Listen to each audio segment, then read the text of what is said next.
Welcome to No Broken Legs. It is our final NFL 2022 preview podcast. This week we're talking the NFC West, and to help me sort it all out is Jimmy Champ. Jimmy, how are you today? Man, I'm feeling good, bro. Ready to wrap up this last division and time for these games to start on Thursday. Yeah, and we're recording this on Labor Day, and the first team we start with in the NFC West is the defending Super Bowl champions, the Los Angeles Rams. Their over-under sits at 10.5. The over and the under are both at minus 110. To win the division, they're plus 125. To win the conference, they're plus 500. To repeat as Super Bowl champions, plus 1,100. Minus 250 to make the playoffs, plus 250 to miss the playoffs. Jimmy, do you have the LA Rams winning more or less than 10.5 games?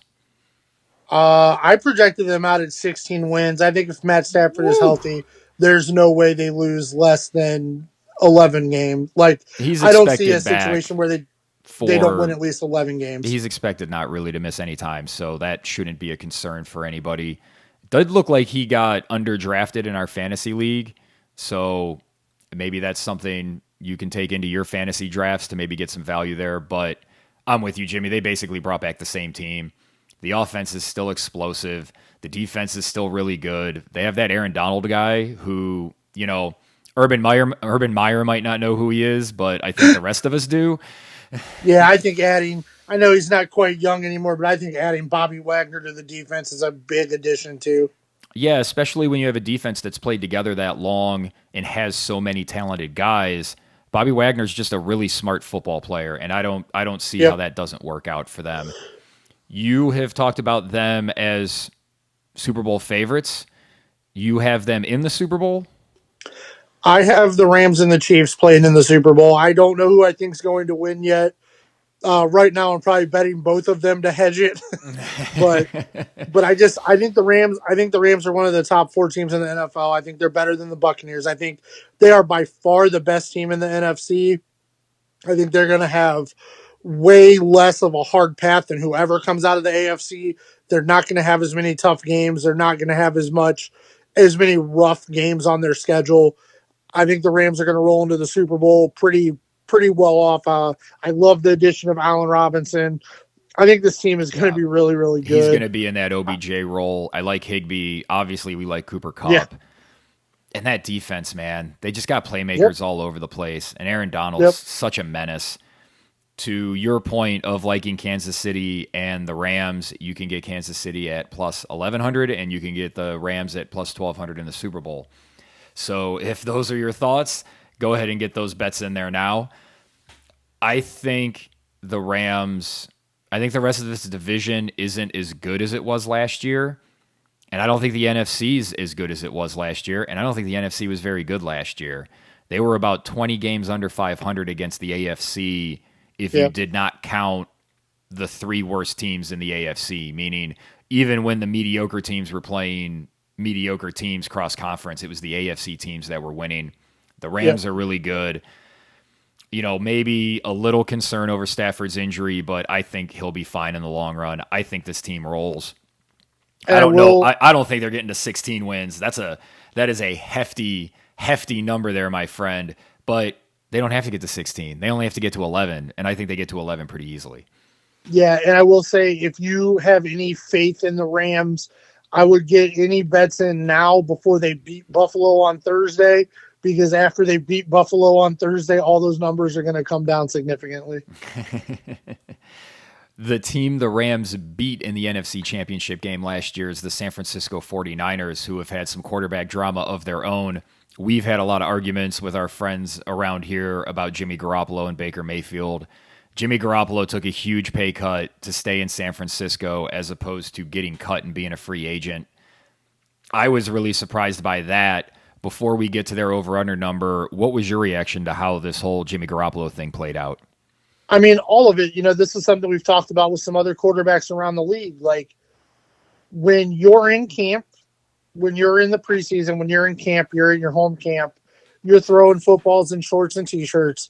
Everybody should look like a first ballot Hall of Famer. If you're a starting quarterback in the league, you should look like a first ballot Hall of Famer. there shouldn't be conflicting stories coming out where one reporter says Trey Lance looks good and another one says he can't throw the ball downfield with any accuracy. Like, I'm concerned about Trey Lance because they gave Jimmy Garoppolo money. After Shanahan sat in front of a microphone a few weeks ago and said, we're moving on from Jimmy G. He's not going to be with the team because we're turning the keys over to Trey. We don't want that. We don't want Jimmy G around because we don't want that confusion for Trey Lance to make him think that he's not the guy. And then you re-sign Jimmy Garoppolo. But why is it okay for Jimmy Garoppolo to take the money he took to stay with San Francisco, hearing what he heard them say about Trey Lance? Like, I'm just really confused. The thing we've always been told by everybody in media is if you have two quarterbacks and you don't have any quarterbacks. It seems like this is a team with two quarterbacks, so I feel like they have no quarterbacks. I don't think I've been down on Trey Lance since he was drafted. There was no reason to draft Trey Lance. There was no evidence to draft Trey Lance. Just like there's no evidence of Browns fans thinking Jacoby Brissett is going to be good. There's no evidence to believe Trey Lance is going to be an NFL caliber quarterback. It's just not there. We know Jimmy Garoppolo can't win the big games, but he wins in the regular season, damn it. So You can't get to the big games if you don't win in the regular season. I know it's a tough spot to be in, but I think this team is their roster is a quarterback away, and I don't think Trey Lance is that quarterback. They've got great pieces all over the field, but if Trey Lance can't throw the football, can't understand the defenses, the game's too fast for him, it's going to be a long season for San Francisco. Now, I did project them at 9 wins, so I'm taking the under, but I think the 9 wins gets them to the playoffs. But if Trey Lance, I mean, what if they go like 0-3 and you've got Jimmy Garoppolo there? Well, what the hell do you do? Garoppolo's salary is lower than Lance's salary, and that was done deliberately. They traded 3 first-round picks for Trey Lance. We knew he was going to get the start. I don't understand what having Jimmy Garoppolo on the roster accomplishes because they know he can't make the big plays in the big games when they need him to. And the biggest thing that I don't understand about how Jimmy Garoppolo is talked about is why we talk about Jimmy Garoppolo and Josh Goff like there's a difference there. Jimmy Garoppolo has been in the absolute best situations. When he was in New England, he had Bill Belichick, Josh McDaniels. Now he's got Kyle Shanahan. I was really interested to see what Garoppolo would look like on, say, Seattle or maybe even Atlanta by week 5 or 6. Like, what does he look like when he doesn't have a top offensive guy and a ton of talent around him? Because this team has a ton of talent. They are a quarterback away. And I'm also taking the under. So let's get right into the numbers. Their over-under sits at 10, minus 110 for both over and under. They're plus 155 to win the division, plus 700 to win the conference, plus 1,600 to win the Super Bowl, minus 225 to make the playoffs, plus 180 to miss. I just think that what you said is so true. When you have 2 quarterbacks, you have none. And we don't know what Trey Lance looks like. They're probably going to run the ball a lot more. I would think this offense maybe looks more like what Philly was doing late in the year with Jalen Hurts. I don't think they're going to go full run like the Baltimore does with Lamar. And I know they have a lot of winnable games on their schedule, but I just don't see how they get to 11. I like the under. I don't think they're really going to compete with the Rams this year. And I don't know. Maybe we're crazy. Is Trey Lance better than we're giving him credit for? Because I think if he was, I don't necessarily trust the best reports or the worst reports, but the fact that there is such a wide range of opinions is certainly concerning because that means one of 2 things. Either the worst stuff is, he's still having significant problems, in which case they're not going to be very good, or those are reports dropped by people affiliated with Jimmy Garoppolo to try to get him back into the starting position, in which case that's also really bad because you've got all the offseason or you have all this off the field problems, and that's going to affect Trey Lance, who is constantly going to be looking over his shoulder. The media is going to talk about this constantly, even though we all know Jimmy Garoppolo can't get them to the Super Bowl or he can't get them to win a Super Bowl because if he was that guy, he would have already done it twice. He had the opportunity against New England. He had the opportunity against Kansas City, and he shat the bed on that last drive. He looked absolutely overwhelmed. He missed the throw to Emmanuel Sanders, and then we saw it again last year. Throws the bad pick. We told you it was coming, and then it came. So if you were smart enough to listen to us, you knew that was coming, and you could make some money off of that. But I think, do you think Garoppolo ends up starting for Trey Lance at some point? Like, well, I don't see how they can. I just don't see how they can do that. Even if Trey Lance is bad, they're going to have to stick with him. I don't know, man. I think because the NFC isn't very good, and you can probably get to the playoffs with 9 wins. But the thing with Trey Lance is, I think he's going to have to be statistically good, and they're going to have to win football games because we know, like we said, Jimmy Garoppolo is not going to win the big game for you, but Jimmy Garoppolo's winning percentage in regular season games is ridiculous. Yeah, because the rest of that team's so good. I get, but he doesn't make the mistake in the regular season. He doesn't throw that pick in the regular season. In a regular week 3, week 4 game, Jimmy Garoppolo does everything right for the team to win the game. If Trey Lance throws for 350 yards but 3 interceptions and you lose, you gotta wonder, like, yeah, this hasn't been like the Kyle Shanahan, John Lynch regime. Like, it hasn't been all perfect. It hasn't been all sunshine and rainbows. What are they willing to lose? Like, are they willing to let Trey Lance have a bad year with Jimmy Garoppolo on the roster to let Trey Lance get reps? Because he needs reps. He's never played these kind of defenses. He's never stood on the other side of the field from a guy like Aaron Donald. He's never done that in his life at quarterback.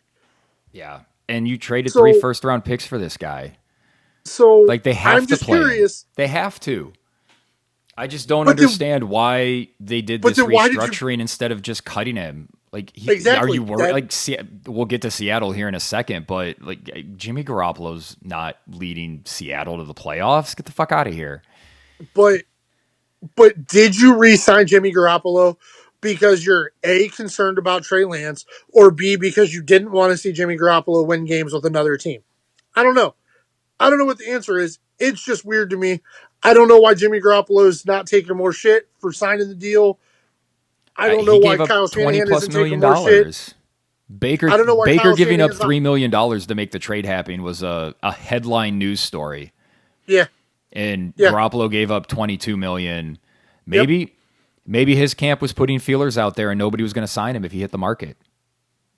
I don't believe that, not even for a second.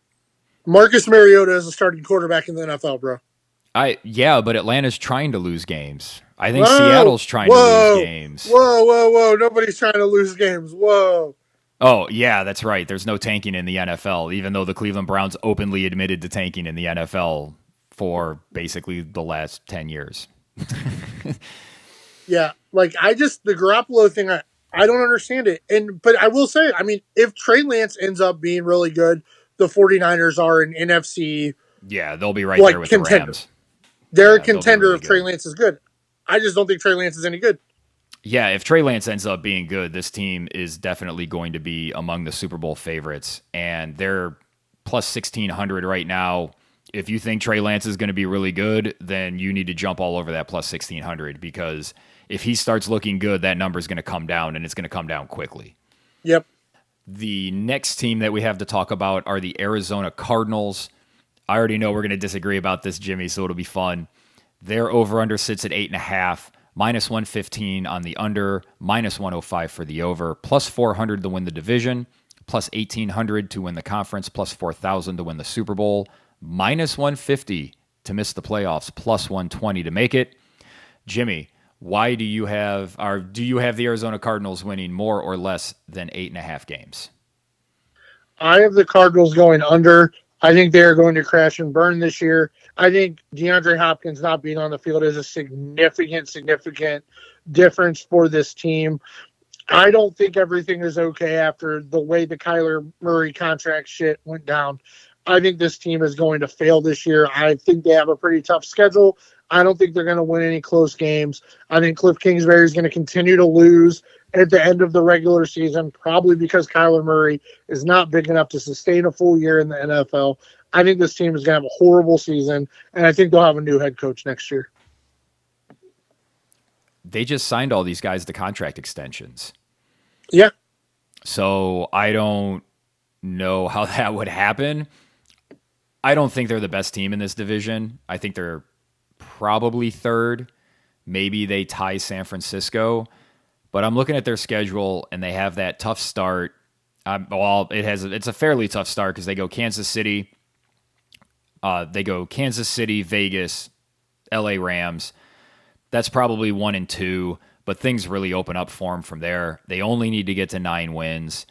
I think Kyler Murray's going to be good enough early to make up for Hopkins not being there, and then him coming in is going to help them a little bit when it comes to their late season swoons. I guess the thing that is most interesting about this team is the reaction to the Kyler Murray contract, because we had heard that Baker Mayfield wasn't worthy of an extension in the $30 to $35 million range. Kyler got 40, and their stats say they're the same quarterback. Yep. You get a little more running out of Kyler Murray, but is that worth all that extra money? I don't understand. I just don't understand what the Cardinals are doing. But again, they only got to get to 9 wins, and I think they have 9-10 wins on the schedule. I think they make the playoffs, and then I think they crash and burn in the playoffs again. And then we spend the summer talking about how the Kyler Murray contract is like the Carson Wentz contract. Yeah, I don't see those wins that you see. I don't like there's a lot of pieces of the roster I don't like. I do like the secondary. I think the defensive line, I think there's a superstar and then a bunch of guys. In linebacker, I think there's a bunch of guys. I think the offense is going to be, I think early in the season, the offense succeeds because Kyler Murray runs around like crazy and throws deep balls to DeAndre Hopkins that he catches. DeAndre's not there to do that.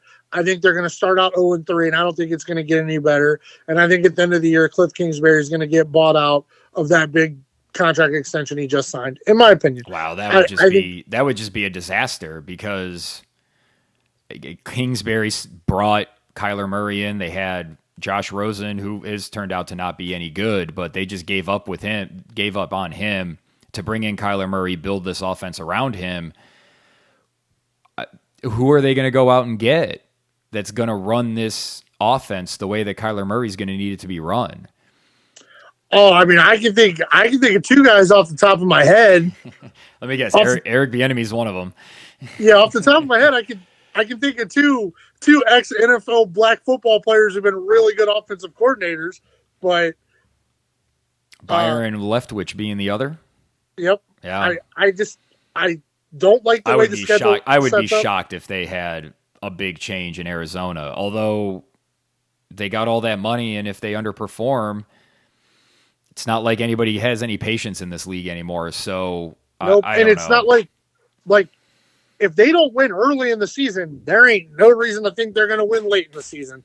Yeah, that is a very good point. If they really get off to a slow start, especially when they have that Carolina, Philly, Seattle, New Orleans, Minnesota, Seattle stretch, because they play both Los Angeles teams and San Francisco before their Week 13 bye.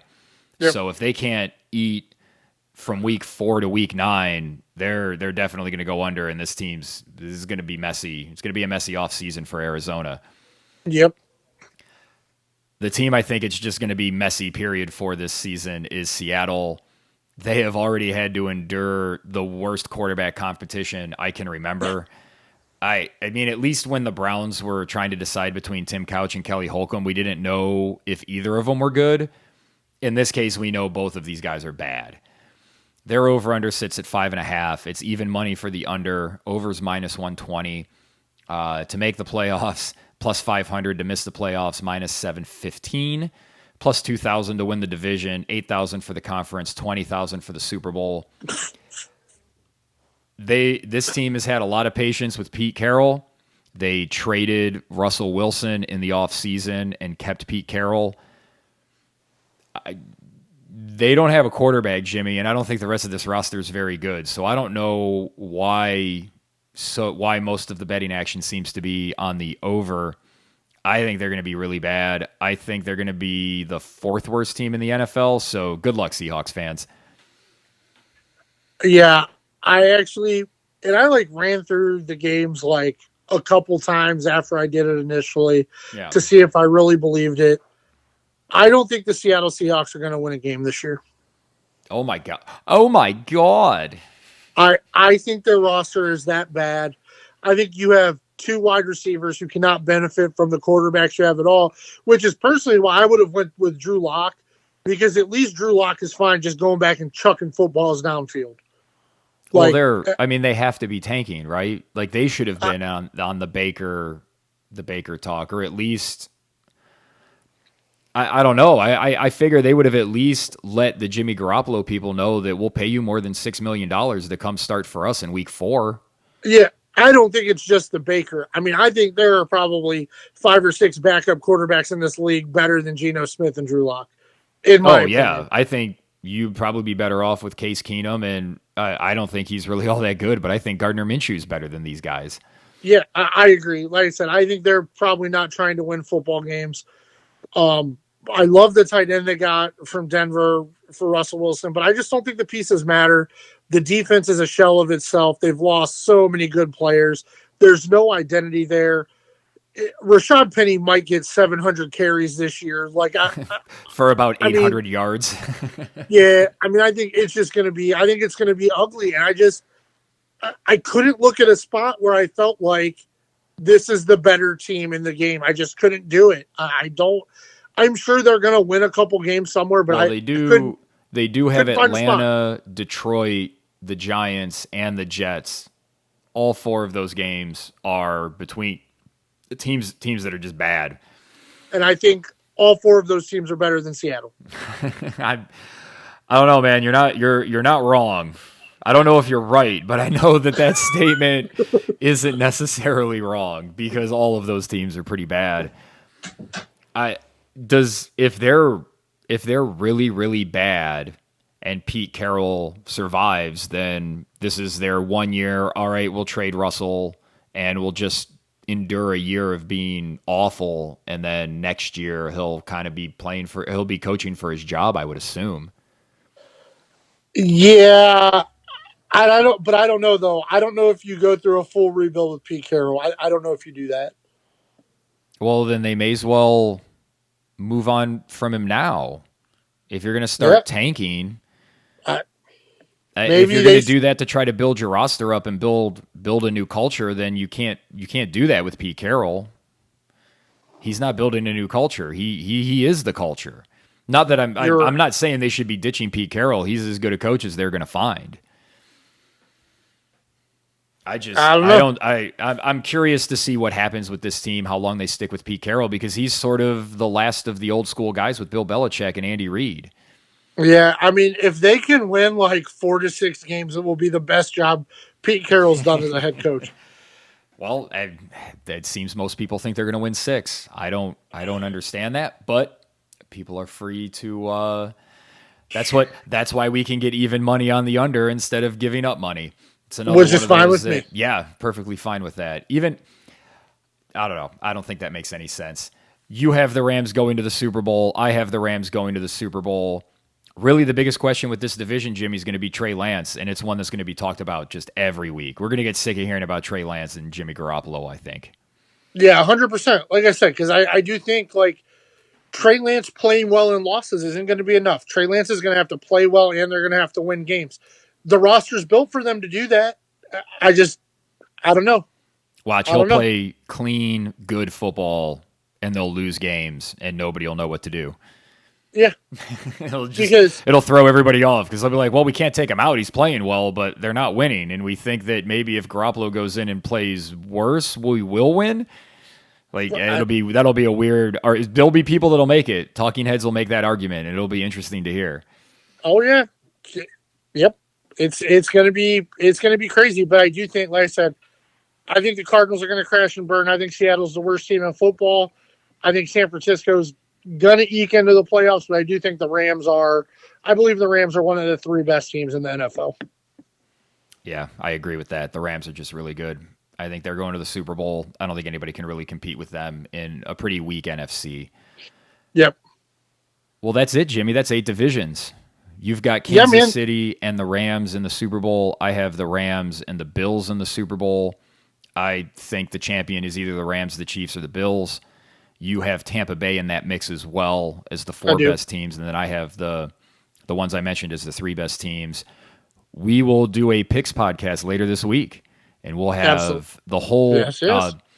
Our standard operating procedure is we pick the whole week. We, against the spread, we let you know which bets we are making, which bets we think you should completely stay away from, and which games you should completely stay away from in general, because there's some ugly ones on the schedule this year, because it seems like we have quite a few teams that just aren't really trying.